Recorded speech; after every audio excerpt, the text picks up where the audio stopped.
अबे मरे गंदे गंदे डेडला बात तू दरख्त दोते होटल ला देती। चलो होटल तो ला देती, मेरे को एक चाय तो पिला। ओए शबाजा मेरा मुंह तेरा ही जी ढट्ठी हुई फूसी होवे। तू आती थोड़ी चाय पीनी तो पता है मेरी चाय का रेट क्या है?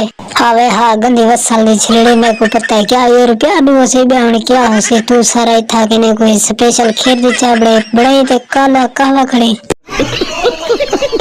मेरा पुत्र कहवा शवा कहनी ये स्पेशल खीर है मेरा हसन अली नाल खड़े खीरी हो चाहते अंदर ते मेरी चाय का रेट 500 रुपया दू कहनी।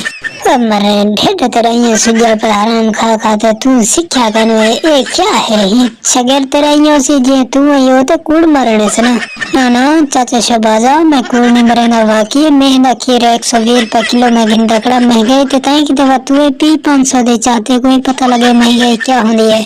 मरे पुत्र हसन अली मेरे को महंगाई का पता नहीं लगता है। मैं 500 वाली चाह क्या मैं 50,000 वाली चाह पी सकता मैं के लिए इतना पैसा है।